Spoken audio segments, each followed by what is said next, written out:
Hello students, welcome again to this channel, English at your fingertips. Students, today we are going to explain the poem Mercy, first poem of class 11th UP board. UP board की कक्षा 11 की जो पहली poem है mercy. Students, आज हम उसको explain करने जा रहे हैं। जो मर्सी पोएम है, मर्सी का अर्थ होता है स्टूडेंट्स दया, दया, पिटी। और इस पोएम को शेक्सपियर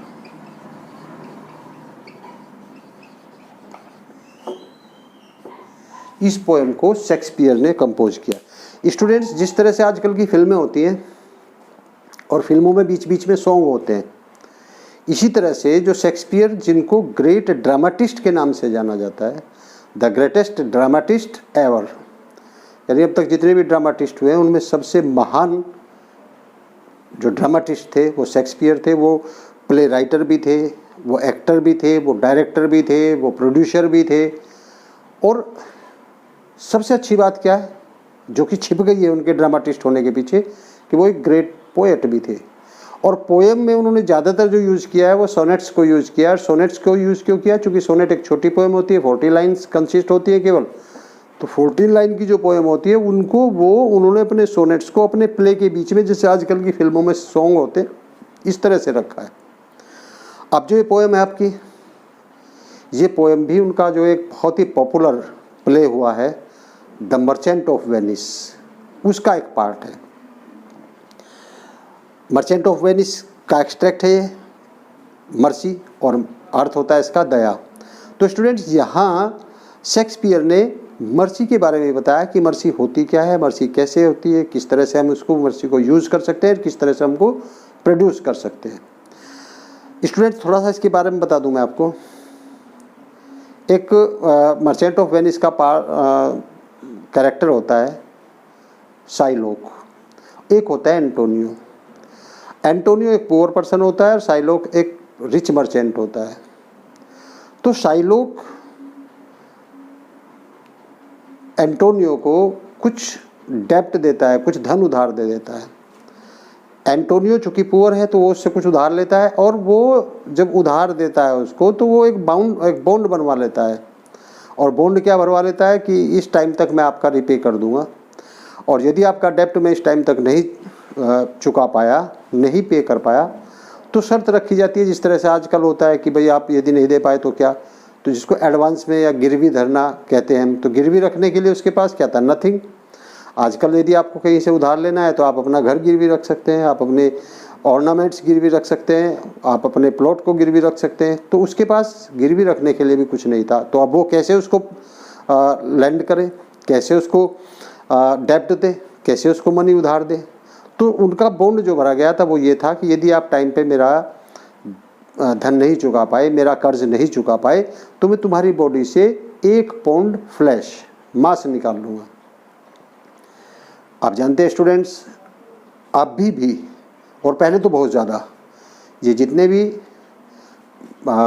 डेप्ट देने वाले होते थे, लैंडलॉर्ड टाइप आदमी, तो ये बहुत ही एक तरह से हम ये कह सकते हैं कि मर्सीलेस होते थे, पिटीलेस होते थे, क्रूअल होते थे। तो ये क्रूअल्टी दिखाती है कि साइलोक उसको डेप्ट देता है, और डेप्ट देने के लिए बॉन्ड ये भरवाता है कि यदि आप टाइम से मेरा डेप्ट नहीं दे पाओगे, यदि टाइम से आप कर्ज नहीं चुका पाओगे, तो मैं आपकी बॉडी से 1 पाउंड आपका फ्लैश, आपका मांस आपके शरीर से निकाल लूँगा। अब स्टूडेंट्स, होता क्या है, जैसा गरीबों के साथ होता है ऐसा ही हुआ। एंटोनियो उसका डेप्ट पे करने में फेल हो जाता है, असफल हो जाता है, नहीं दे पाता। अब फिर वही विवाद आता है कि आप दीजिए 1 पाउंड फ्लैश। अब स्टूडेंट्स, ये इजी नहीं होता कि कोई भी आदमी खड़ा होकर के कह दे कि निकाल लीजिए आप मेरे शरीर से 1 पाउंड मांस निकाल लीजिए। एक कांटा चुभता है तो उसका भी दर्द होता है। अब ये डिस्प्यूट साइलोक इसको कोर्ट में ले जाता है। कोर्ट में चला जाता है कि ऐसा ऐसा बॉन्ड हुआ था, ये पे नहीं कर पाया, तो मुझे तो इसका 1 पाउंड चाहिए, 1 पाउंड फ्लैश चाहिए।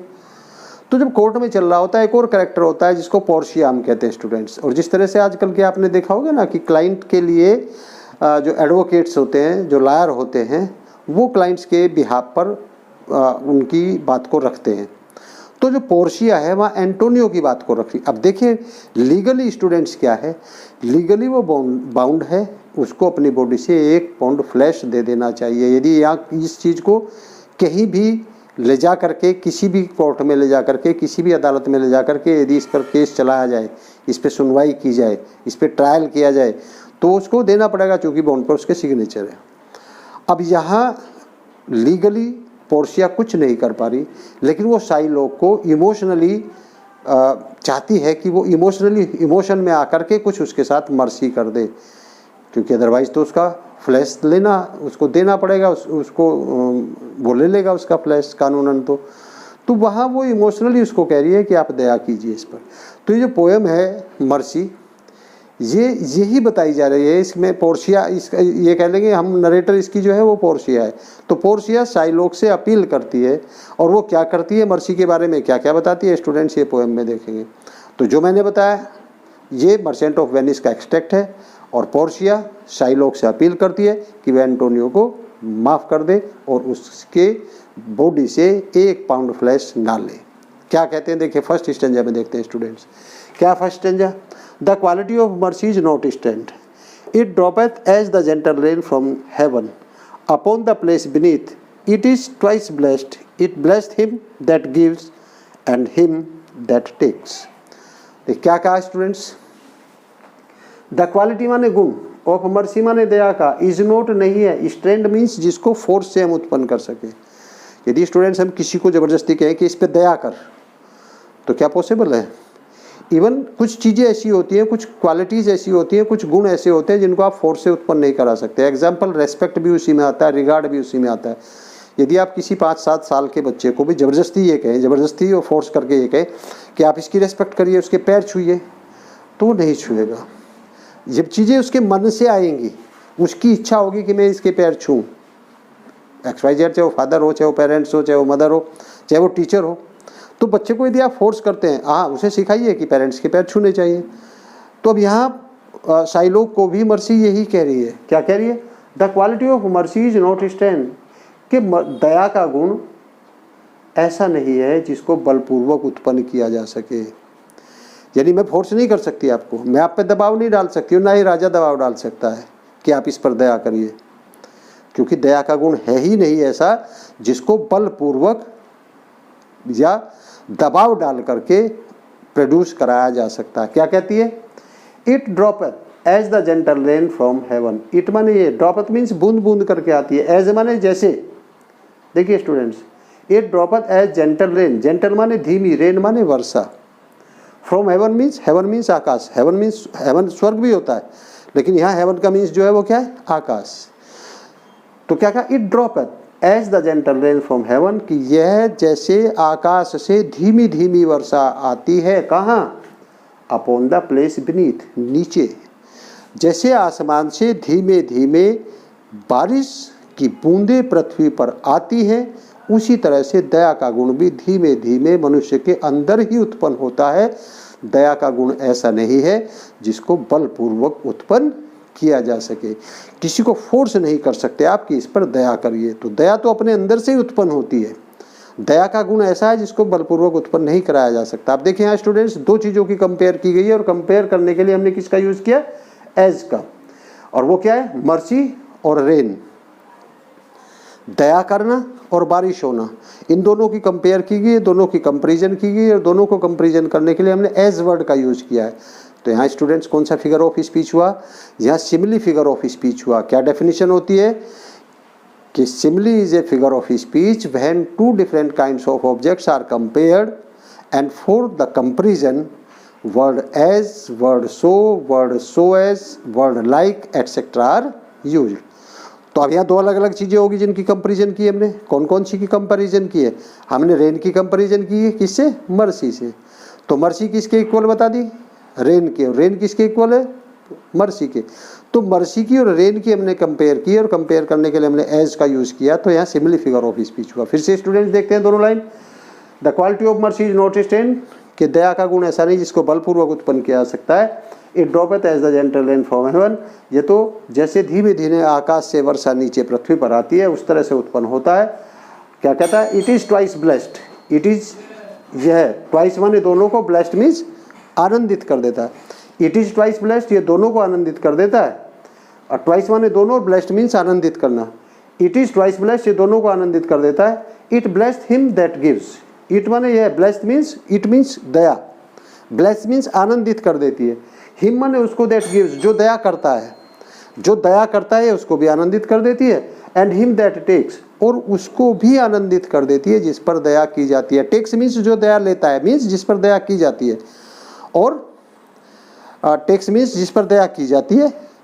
और गिव्स मीन्स जो दया करता है, तो जो दया करता है उसको भी आनंदित कर देती है, जिस पर दया की जाती है उसको भी आनंदित कर देती है। यानी दया करना, दया करने से दोनों ही आनंदित हो जाएंगे। जिस पर दया की जाएगी वो भी आनंदित हो जाएगा, और जिस पर दया की जाती है वो भी आनंदित, तो दोनों आनंदित हो जाते हैं। इसलिए क्या कहा? इसलिए कहा है कि it blessed him that gives and him that takes, कि जिस पर दया की जाती है वो भी आनंदित हो जाता है, उसको भी मजा आ जाता है, वो खुश हो जाता है। और जिस पर दया की जाती है वो भी खुश हो जाता है। तो दया एक ऐसा गुण है कि जिसके करने से दोनों आनंदित हो जाते हैं, जिस पर दया की जाती है वो भी, और जो दया करता है वो भी। इसलिए पोर्सिया फिर से कह रही है शाइलॉक को कि एंटोनी पर दया करिए। इस पे दया करने से आपको भी खुशी होगी, और चूंकि एंटोनी पर दया की जाएगी तो वो भी खुश होगा। तो इसलिए यहाँ फोर्स कर, अब देखिए यहाँ इस पहले लाइन में कह दिया फोर्स नहीं किया जा सकता, फोर्स करके किसी पर दया नहीं की जा सकती, लेकिन दया के गुण बता दिए जाए। बता रही है पोर्सिया कि दोनों परिस्थितियों में आनंद प्राप्त होता है। जिस पर दया की जाती है उसको भी आनंद की प्राप्ति होती है, और जो दया करता है उसको भी आनंद की प्राप्ति होती है। इसलिए स्टूडेंट्स क्या कहा उसने ये कहा है कि आप एंटोनी पर दया कीजिए। स्टूडेंट फर्स्ट स्टैंजा क्लियर हो जाता है। अब हम सेकंड स्टैंजा देखते हैं। दुर्गी बिल्कुल जरा सा ध्यान नहीं भाई, ना तो न्यू मैं कुछ कर रहा हूँ, ना न्यू मैं मेहनत कर रहा हूँ।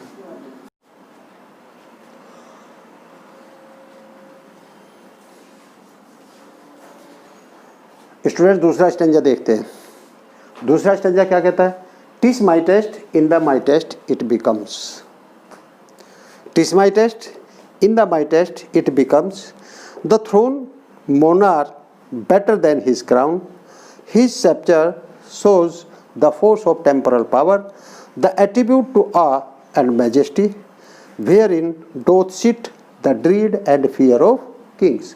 अब देखिए स्टूडेंट्स, उसी बात को पोर्सिया और थोड़ा सा आगे लेकर के जाती है, और थोड़ा सा उसको डीपली एक्सप्लेन करने की कोशिश करती है। क्या कहती है? TISS my test in the my test it becomes. TISS my test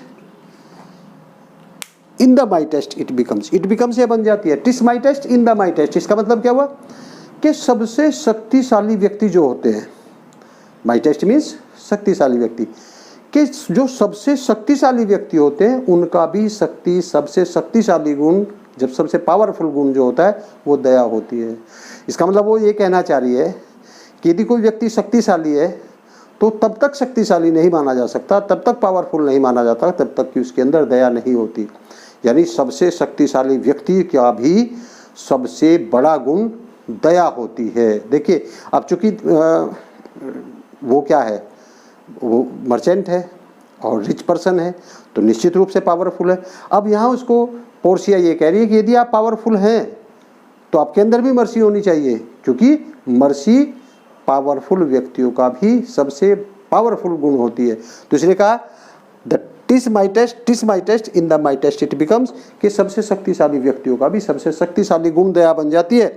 फिर क्या बताती है? देखिए नेक्स्ट एग्जाम्पल देती है, the throne monarch better than his crown. Throne monarch means होता है शासन करते हुए राजा के, बेटर देन हिज क्राउन, कि शासन करते हुए राजा के, क्राउन मीन्स होता है स्टूडेंट्स मुकुट, राज मुकुट जो राजा पहनते हैं अपने सिर पर, कि शासन करते हुए राजाओं के मुकुट से भी क्या है ये? बेटर। कौन? दया। कि दया शासन करते हुए राजाओं के मुकुट से भी बेहतर है। यानी राजा भी यदि उसके अंदर दया नहीं होती, राजा भी, ये कहना चाह रही है पोर्सिया कि राजा भी यदि उसके अंदर दया नहीं होती तो वो अच्छा राजा नहीं होता। अच्छा राजा भी वही होता है जिसके अंदर दया होती है। सबसे शक्तिशाली व्यक्ति का सबसे शक्तिशाली गुण दया होती है, ये बताया। और फिर ये बताया कि राजा का भी जो मुकुट होता है उससे बेहतर दया होती है। फिर क्या कहती है, his sceptre shows the force of temporal power. His sceptre means उसका राजसी डंडा, किसका, राजा। राजा को आप देखेंगे हमेशा उसके हाथ में कुछ ना कुछ क्या होता है, रोब टाइप होता है, कुछ तलवार टाइप होता है, कुछ डंडा टाइप होता है, तो उसको सेप्चर कहा है। तो क्या, his sceptre shows the force of temporal power. Temporal power, temporal का मतलब टेम्परेरी, पावर का मतलब आज राजा मैं हूँ, कल कोई और हो सकता है, परसों कोई और हो सकता है, तो टेम्परल पावर है। टेम्परल पावर मीन्स सांसारिक शक्ति भी हम कह सकते हैं, और टेम्परल पावर मीन्स टेम्परर शक्ति, टेम्परेरी शक्ति भी हो सकती है। तो अस्थायी या सांसारिक शक्ति हम कह सकते हैं। तो क्या कि उसका जो राजसी डंडा होता है, हिज सेप्चर्स, उसका जो राजसी डंडा होता है वो सांसारिक या अस्थायी शक्तियों का प्रतीक है। The attribute to awe and majesty, attribute माने गुण है, टू आ माने भय, एंड मैजेस्टी उसके राजशाही होने का। जिसके हाथ में राजसी डंडा है वही राजा, तो मैजेस्टी। और जिसके हाथ में डंडा है उससे लोग डरते हैं, इसका मतलब आ। तो जो उसका राजसी डंडा है वो सांसारिक शक्ति का प्रतीक है, जिसमें राजा के प्रति राजा का भय और उसके शाही होने का गुण समाहित होती है। Wherein doth sit the dread and fear of kings, और उस डंडे के अंदर ही राजाओं के प्रति एक जो गुण, जो डर होता है, जो भय होता है प्रजा के मन में, वो समाहित होता है। तो राजा के मुकुट से भी बेहतर, राजा के राज मुकुट से भी बेहतर दया होती है। सबसे शक्तिशाली व्यक्ति जो होते हैं उनका सबसे शक्तिशाली जो गुण होता है वो दया होती है। जो राजा का राजसी डंडा है वो केवल सांसारिक शक्तियों का प्रतीक है, उसमें राजा के प्रति लोगों के मन में भय और डर समाहित होता है। राजा का जो मैजेस्टी होना होता है वो उस डंडे के अंदर समाहित होता है।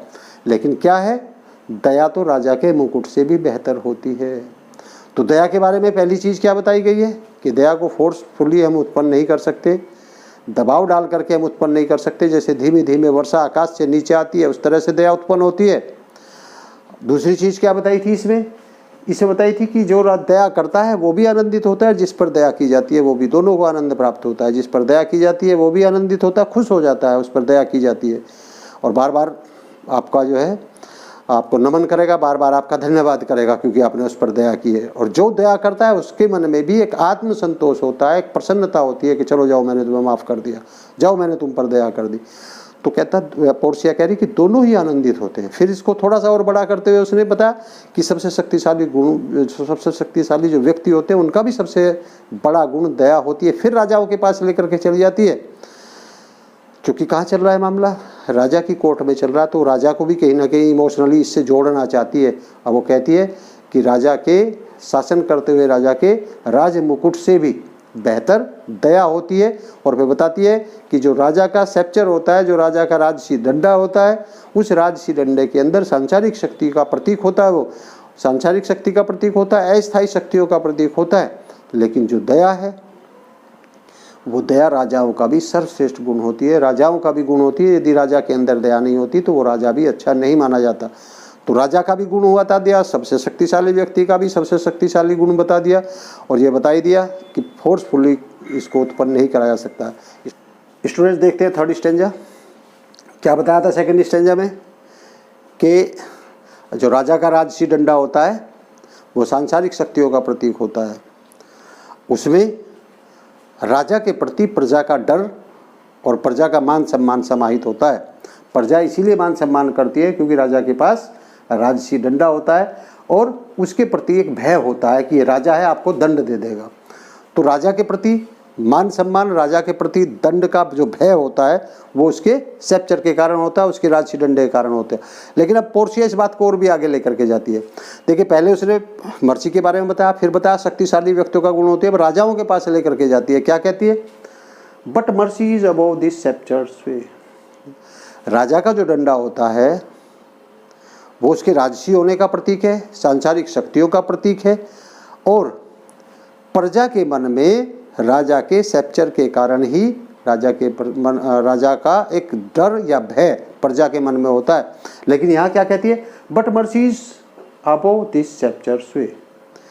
लेकिन जो दया है वो राजा के इस राजसी डंडे से भी ऊपर होती है। स्वे मीन्स होता है सत्तासीन, कि जो सत्तासीन राजा होता है, जिसके पास राजसी डंडा होता है, जिससे लोग डरते हैं, जिससे प्रजा डरती है, जिससे डर करके वो प्रजा राजा का सम्मान करती है। लेकिन दया उस राजसी डंडे से भी ऊपर होती है, पोर्शिया का ये कहना है।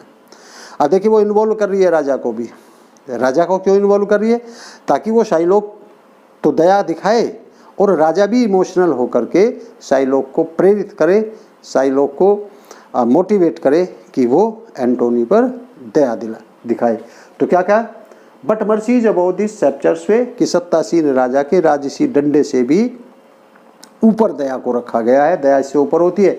और कहती है it is enthroned in the hearts of king, कि दया एक ऐसा गुण है जो राजाओं के हृदय में भी समाहित होती है। राजाओं के मन में भी दया का गुण पाया जाता है, इसलिए क्या कहा? It is enthroned in the hearts of king, कि दया एक ऐसा गुण है जो राजाओं के दिल में भी बसा होता है। यानी दया जैसा गुण और दूसरा नहीं है।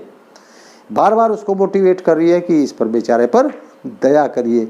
माना कि इसने आपसे कर्ज लिया था, माना कि इसने बॉन्ड साइन किया था, माना कि ये आपका कर्ज नहीं चुका पाया, माना कि इसको देना चाहिए कानूनन अपना फ्लैश, लेकिन ये बेचारा गरीब है, इस पर दया दिखाइए, क्योंकि दया सबसे शक्तिशाली व्यक्तियों का भी गुण होती है। राजा के मन में भी दया समाहित होती है। It is enthroned in the hearts of king, दया राजाओं के दिल में भी पाई जाती है। क्या कहता है?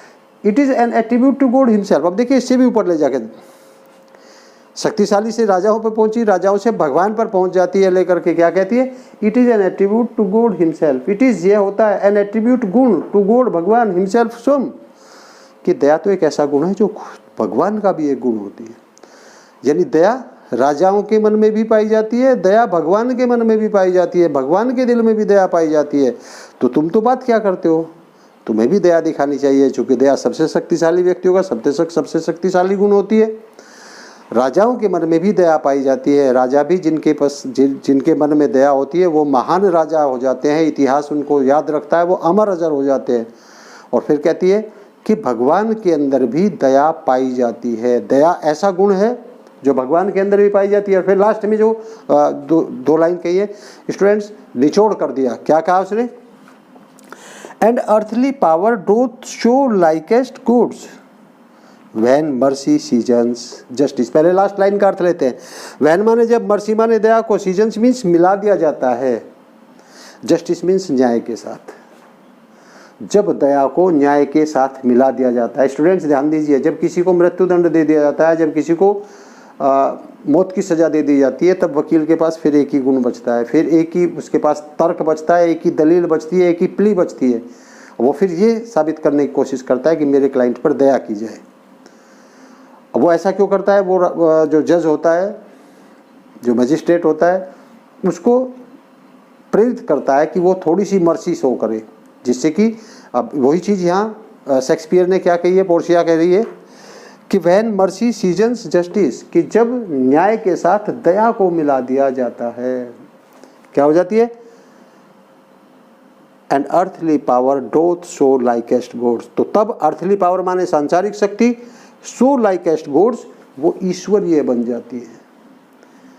कि संसारिक शक्ति क्या करती है? न्याय करती है। संसारिक शक्तियाँ न्याय करती हैं, और जब न्याय के साथ दया को मिक्स कर दिया जाता है, जब न्याय के साथ दया को मिला दिया जाता है, तब सांसारिक शक्ति भी सांसारिक शक्तियाँ ना होकर के ईश्वरीय हो जाती है, दैवीय हो जाती है, ईश्वरीय गुण हो जाती है। फिर ऐसा लगता है कि फैसला ईश्वर ने किया है। तो इसलिए कहती है कि दया करिए, और जो आप न्याय करेंगे उस न्याय के साथ आप दया को मिक्स कर लीजिए, क्योंकि जब न्याय के साथ दया मिल जाती है, जब न्याय के साथ दया को मिश्रित कर दिया जाता है, तो जो न्याय होता है, जो जस्टिस होता है, वो फिर अर्थली पावर नहीं रह जाती, वो अर्थली नहीं रह जाता। तो अर्थली पावर भी फिर क्या बन जाती है? दैवीय बन जाती है, ईश्वरीय बन जाती है। इसलिए कह रही है कि न्याय के साथ दया को मिक्स कर लीजिए, ताकि आपकी जो अर्थली पावर है वो कैसे लगे? वो गॉड की पावर लगने लगे, ईश्वरीय लगने लगे। गॉड्स, लाइकेस्ट गॉड्स, देखिए फिर से, सो लाइकेस्ट गॉड्स, भगवान का ईश्वरीय गुण हो जाएगा। कि जब न्याय के साथ दया को मिक्सअप कर दिया जाता है, जब न्याय के साथ दया को मिला दिया जाता है, तो दया को न्याय के साथ मिलाने पर जो सांसारिक शक्ति है वो दैवीय शक्ति के समान हो जाती है, ईश्वरीय गुण के समान हो जाती है, ईश्वर की शक्ति के समान हो जाती है, भगवान की शक्ति के समान हो जाती है।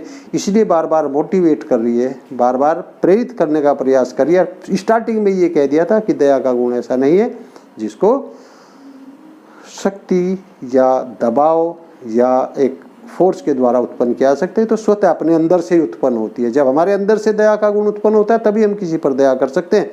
यदि हम किसी को फोर्स करके कहें कि इस पर दया करो तो वो पॉसिबल नहीं है, क्योंकि दया का गुण क्या है?